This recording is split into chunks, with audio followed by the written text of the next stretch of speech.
Of course, she was arrested back on July 27th at an airport in Seattle for domestic violence. As Newport police arrested her for alleged trespassing.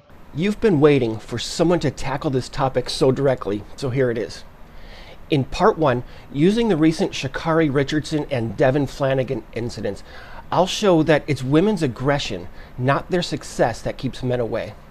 In part two, I'll show how emotional fatigue leads weak men to actually lie and defend aggressive women's behaviors.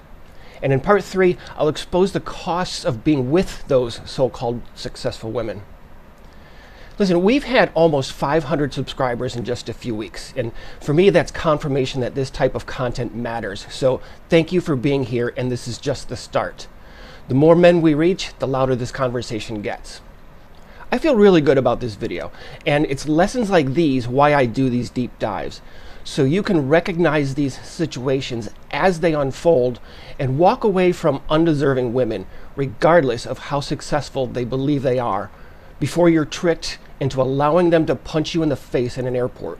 So the events of Sha'Carri Richardson in Seattle and Devin Flanagan in Newport, Rhode Island are case studies in why men are not intimidated by successful women.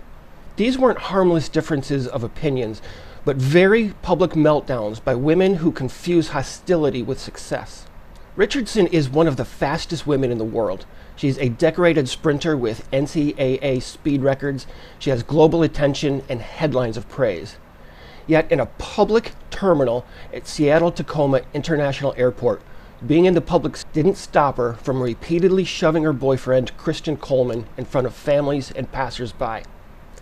Even with body cams rolling, she denied laying a hand on him. Just a few weeks later, across the country, Special Assistant Attorney General Devin Flanagan was arrested after a trespass incident in Rhode Island. Again, another successful woman whose prominence in her community didn't stop her from making headlines for all the wrong reasons. And the common thread is aggression. And when women like this explode in public, it's men who get pulled into the storm, blamed if they push back, and shamed if they walk away. Here's what men have been saying for years. Nobody is scared of successful women. No man with options worries that he can't handle a woman with a nice job or a graduate degree. What men are tired of is the arrogance and entitlement that often comes packaged with women's success. It's the posturing, the privilege, and their belief that professional success translates into a license to be hostile. No, success is not the problem. It's the personality that accompanies it. Respect in relationships is not about how fast she can run, what car she drives, or where she got her law degree. It's about behavior, how she speaks when she's angry. It's whether she escalates to prove her status or carries herself with a quiet stride.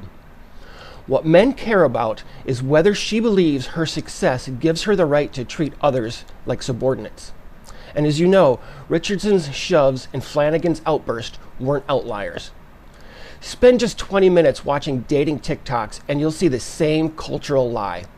Men avoid successful women because they're intimidated. No, men do not avoid them because they're intimidated. They avoid them because they've seen what comes attached to that so-called success. In the body cam footage, one moment Richardson berated Coleman, calling him a coward. Because he's a coward and I don't want anything to do with him. Next, she denied touching him. I didn't assault him though. Then pleaded that she's not a criminal. I'm not a criminal. Flanagan's arrest played out in very much the same pattern. Public aggression, emotional impulse, followed by threats. I'm an AG. I'm an AG. But you're gonna regret this. Yeah. And this is why men have stopped debating women who shame them for avoidance. The truth is very, very simple. Men don't walk away because a woman is educated or ambitious. They walk away or they simply don't show up because they know that peace and respect are worth more than the inflated value of her resume. Richardson's medals didn't make her public behavior acceptable. And Flanagan's job did not justify her vulgarity. So instead of answering, why can't men handle strong women, the real question is, why would they want to? In part 2, I'm breaking down decision fatigue and why a man would lie to police to protect the very woman who, allegedly, assaulted him in an international airport, and why that's the real intimidation that women weaponize. For this part, I want to set the Flanagan story aside for just a moment and focus on the Richardson airport incident. Specifically, the reaction of her boyfriend, Christian Coleman. As you recall from part 1, when officers caught up to her, Richardson denied putting her hands on Coleman. I didn't assault him though. She told police it was just an argument. There was nothing physical, nothing serious. Man, we were arguing. Right then, right there, Coleman had a choice. He could be honest, or he could back up her version of the incident. He chose the latter. She didn't lay hands on you? Sure. No pushing, no hitting, none of that. Just verbal heat exchange. If that's all it is none of our business. Okay. He told officers that she hadn't touched him. He agreed that it was just a disagreement. Now, think about what that means. Airport footage shows that he had just been shoved multiple times in front of strangers, but when asked what happened, he covered for her. He ignored reality to protect her. And this is where so many men often lose themselves. We're taught that loyalty means protecting women at any cost, that standing by her means shielding her from consequences. But loyalty is rooted in mutual respect. Capitulation, on the other hand, is surrendering your dignity so her story can stay intact. And listen, Richardson didn't just deny her actions. She expected Coleman to go along with it. She pleaded with him. Christian, are you serious right now? Christian, are you serious right now? And listen, that is not a question. It was an emotional pressure and a demand for him to confirm her lie. And Coleman caved. He gave her exactly what she wanted, his silence and his denial, while his real experience was negated. And that silence matters more than the shoves. Being shoved in an airport can be dealt with. You can stop, stand tall, and assert your disapproval. Hell, you could walk away, hail a cab, and let the consequences land where they may. But once you start lying to protect someone else's outbursts, you're not controlling outcomes anymore. You're protecting dysfunction. And that's where the exhaustion with self-proclaimed strong and independent women sets in. Within minutes, Coleman was forced through Richardson's whirlwind. She shoves, she denies, she pleads, she demands, she lies, and then she chastises him. Each move forcing its own quick decision from Coleman. Hell, he's got to think, do I call her out? Do I back her up? Stay silent?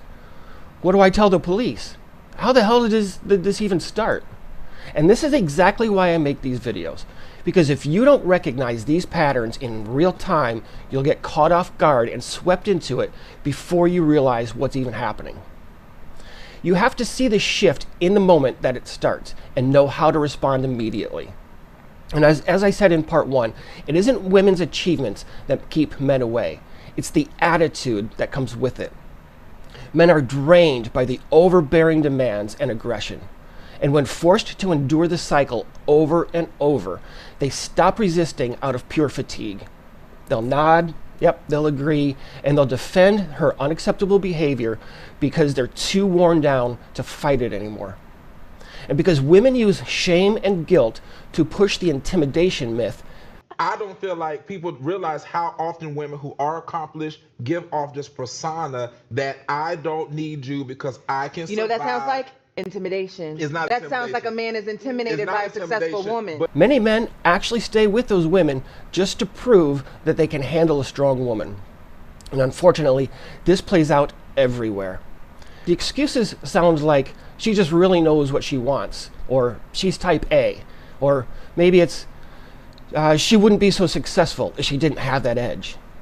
But how many guys bite their tongue, defend her, and lose their peace in the process? It's too many, I'll tell you that. It's all too often the same submission that Coleman gave, only without the cameras rolling. Remember this, silence after being shoved isn't going to make her grateful. Walking away is not intimidation, it's exhaustion. And that's why men finally choose peace over proving they can handle successful women's aggression. Now in part 3, let's discuss the cost. What staying with these aggressive, successful women actually takes from you. Whether it's public pushing or late night trespass arrest, being with so-called strong and independent women who think they're intimidating has its toll. Men don't avoid them out of fear. They walk away because aggression kills their peace. Richardson shoved Coleman in an airport. Flanagan unraveled outside a restaurant. Different scenes, but it's the same pattern. Aggression first, excuses later. But the real story isn't the shoves or the arrest. It's the price that men pay for staying. Listen, Richardson drained Coleman to the point that he lied to police, trading his integrity for her image. Flanagan's outburst showed how fast volatility can turn a fun night out into absolute chaos. That's the cost. Not just public embarrassment, but the erosion of stability and respect. Here are what I think are 4 of the biggest prices that men pay when they stay with these types of women. First of all, energy. Every day goes to managing her moods instead of living free. Even silence feels heavy when you're bracing for the next blow up. Second of all, resources. Your time, your money, and your focus orbit around her volatility instead of achieving your own goals. The third one is respect. Excuse one aggression once, and you'll never earn your respect back. She sees it, others see it, and it's gone for good. And the fourth one is polarity. This one I think is really important because hostility like these women kills masculine leadership. So you're left either resisting or submitting, neither of which builds a lasting relationship. So that's why so many men avoid relationships with hyper-successful women altogether, or they leave them bitter and drained. The world praises successful women for their independence, but it's men who live the cost. It's the aggression that consumes peace of mind and destroys self-respect. Richardson shows how silence strips a man of integrity. Meanwhile, Flanagan shows how ego detonates into public disorder. Neither of these stories is about intimidation. It's about exhaustion, depletion, and the death of internal harmony. So here's the final message. You don't prove that you're a man by surviving women's aggression that accompanies her success. You prove it by refusing to pay the price of their presence. So if this hit home, like and comment for more, and don't forget to subscribe before watching the next video that YouTube has picked out for you. Thank you, and I'll see you soon.